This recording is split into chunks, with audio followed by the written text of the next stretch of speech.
ఒక ఎమ్మెల్యే ఇంటి మీద రాళ్లు వేసే పరిస్థితి నర్సరావుపేటలో ఎమ్మెల్యే ఇంటి మీదకు వెళ్ళి దూకి కార్లు పగలగొట్టి చేసినటువంటి సందర్భం. అదేవిధంగా నాకు సంబంధించి నా చీఫ్ ఎలక్షన్ ఏజెంట్ నా సన్నిలా వెళితే కారు మొత్తం పగలగొట్టారు. కంప్లైంట్ చేస్తే పోలీసులు రారు, కేసు రిజిస్టర్ చేశారు. దీనికి పోటీగా మనం కేసు రిజిస్టర్ చేయాలని ఒత్తిడి చేస్తూనే దర్జీ చేయాలనుకుంటున్నారు. ఎందుకంటే ఆ కారు అద్దాలు బయలుపోయినాయి కదా, మాలుడు కంప్లైంట్ ఇచ్చాడు కదా. మాలుడు కంప్లైంట్ ఇస్తే వాళ్ళు కూడా మా ఇంకో కంప్లైంట్ ఇచ్చి వాళ్ళు తీసుకోమంటున్నారు. ఇక్కడ ఒక సిఐ గారు ఉన్నాడు, ఆ రాంబాబు, దాన్ని కూడా రిజిస్టర్ చేయాలనుకుంటున్నాడు.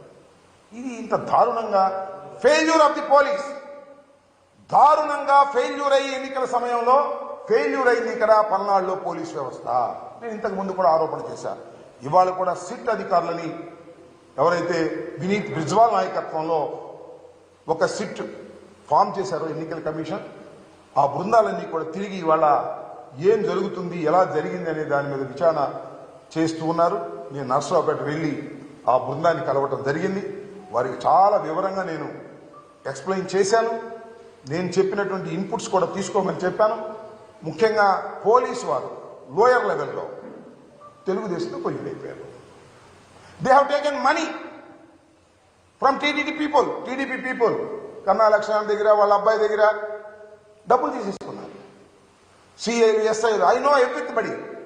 కొంతమంది తీసుకోలేదు కూడా, అది వేరే అంశం. అందరూ నేను ఒకటి మనవి చేశాను పోలీసు వారికి కూడా, ఆ సిట్లో ఉన్న వారికి కూడా, మీరు తెలుసుకోదలుచుకుంటే పోలీసు వారు చేసిన తప్పులు కానీ లంచాలు కానీ 5 నిమిషాల్లో మీరు తెలుసుకునేటువంటి అధికారం మీకు ఉంటుంది, తెలుసుకోగలిగిన శక్తి కూడా మీకు ఉంటుంది అని ఈ సందర్భంగా నేను వారికి చెప్పాను. వారు తెలుసుకునేటువంటి ప్రయత్నం కూడా చేస్తారని నేను భావిస్తూ ఉన్నాను. వాస్తవానికి ఇంత దారుణంగా పల్నాడు ప్రాంతంలో ఇంత దారుణంగా ఫెయిల్ కావడానికి దీని మీద అధ్యయనం చేయవలసినటువంటి అవసరం ఉంది. ఎన్నికల సమయంలో ఫెయిల్ అయ్యారు. ఫెయిల్ అయితే గందరగోళం అయింది. ఈ మూల్యాన్ని ఎలా చెల్లించని చెప్పి నాకు అర్థం కాదు. కొన్ని బూతులు అయితే ఆక్యుపై చేసుకున్నారు, వాళ్ళు ఇష్టం వచ్చినట్టుగా దొంగోట్లు వేసుకున్నారు. రీపోలింగ్ అడిగితే నేను ఇవ్వడానికి సిద్ధంగా లేరు. ఇంత దుర్మార్గమైనటువంటి పరిస్థితులు ఎందుకు కల్పించబడ్డాయో ఒకసారి ఆలోచన చేయవలసినటువంటి అవసరం ఉందని నేను సిట్ అధికారులకు వివరంగా చెప్పడం జరిగింది. సిట్ అధికారులు కూడా ఆ పద్ధతుల్లో విచారణ జరుపుతారనేటువంటి భావనతో నేను ఉన్నానని కూడా మనవి చేస్తున్నాను. ఏసీ లేదా, నేను ఆ విధంగా భావిస్తున్నాను. ఇంత దుర్మార్గమైనటువంటి ఆలోచన మరి ఎక్కడి నుంచి వచ్చింది, ఎలా వచ్చింది ఆలోచన చేయాలి. ఇప్పటికి పోలీసుల్ని ఐపీఎస్ ఆఫీసర్ని సస్పెండ్ చేశారు. సస్పెండ్ చేస్తే ఏమైంది చెప్పండి? పోయిన కాలం తిరిగి వస్తుందా? తలలు పగిలిన తలలు అతుక్కుంటాయా? చాలా దారుణమైనటువంటి పరిస్థితి ఏర్పడింది. దీన్ని గమనించాలని కూడా నేను మనవి చేస్తున్నాను. అంతేకాదు, నా నియోజకవర్గంలో ఇవాళ కూడా తొండపి అనే గ్రామం అనాథగా అల్లాడుతూ ఉందని మనవి చేస్తున్నాను. టోటల్ ముస్లిం మైనారిటీస్ అందరూ కూడా ఊరు వదిలి వెళ్ళిపోయి అక్కడో ఇక్కడో తలదాచుకునేటటువంటి పరిస్థితి ఏర్పడింది.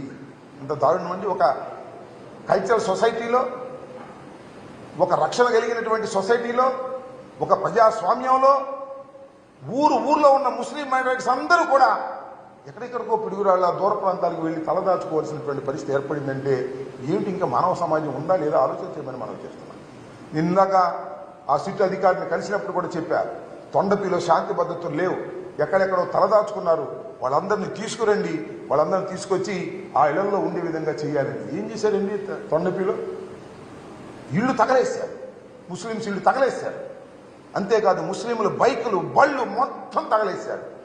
దారుణంగా ప్లాన్గా చేసి పోలింగ్ అయిపోయిన రోజు సాయంత్రం చాలా దారుణంగా వ్యవహరించారు. అలాగే మాదల్లో కూడా జరిగింది. మాదల్లో తట్టుకోగలిగారు, కానీ తొండపిలో మాత్రం తట్టుకోలేక గ్రామాలు వదిలి పారిపోయినటువంటి పరిస్థితి.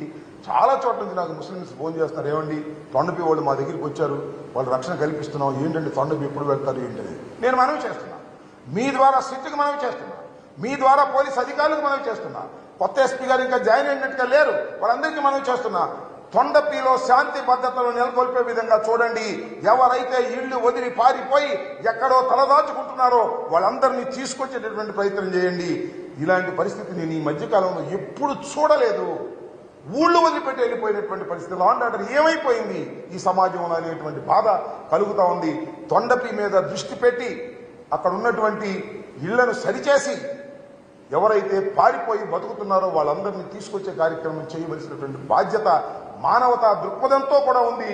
చట్ట ప్రకారం కూడా ఉంది, ఆలోచన చేయమని మనవి చేస్తున్నా. నేను భావిస్తున్నాను ఈ సిట్ వచ్చిన తర్వాత అనంతపూర్లో కానీ లేదు పల్నాడులో కానీ విచారణ జరిగిన తర్వాత చాలామంది నేరస్తులు, ముఖ్యంగా దీనిలో నేరస్తులు పోలీసు వారే, బయట వారు ఏం కాదు, డబ్బులు ఇస్తే తీసుకున్న వాళ్ళు, సమయానికి డ్యూటీ చేయని వారు, అలసత్వం వహించేవారు, నువ్వు చేసుకోరా బాబు అనేవాడు, వాళ్ళందరి మీద యాక్షన్ తీసుకోవాల్సిన అవసరం ఉంది.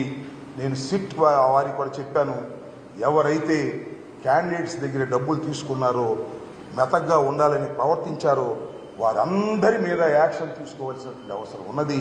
అదేవిధంగా సత్తెనపల్లిలో ఉన్నటువంటి రాంబాబు అనే సిఐ మీద కూడా నేను ఎన్నికల కమిషనర్కి రిటర్న్గా ఇచ్చాను, ఎస్పీకి రిటర్న్గా ఇచ్చాను, ఐజీకి రిటర్న్గా ఇచ్చాను, సిట్ వారికి కూడా రిటర్న్గా ఇచ్చాను. దాని మీద కూడా విచారణ జరిపి యాక్షన్ తీసుకోవాలి. కొంతమంది పోలీస్ అధికారుల మీద నేను మనవి చేస్తున్నాను. ఇంత అరాచకం జరిగిన తర్వాత, ఇంత law and order problem create అయిన తర్వాత, ఇంత దౌర్జన్యాలు జరిగిన తర్వాత, ఇంత వైఫల్యం జరిగిన తర్వాత పోలీసు వారి మీద యాక్షన్ తీసుకోకపోతే ఖచ్చితంగా ఇంక సమాజం ఉండదని కూడా మనం చేస్తున్నాం. ఒక తప్పు చేసిన వారి మీద శిక్ష జరగాలి. జరిగినప్పుడు సమాజం బాగుపడుతుంది. మళ్ళీ భయం వేస్తుంది, ఎస్ మనం డ్యూటీ సరిగ్గా చేయకపోతే ఇంక మన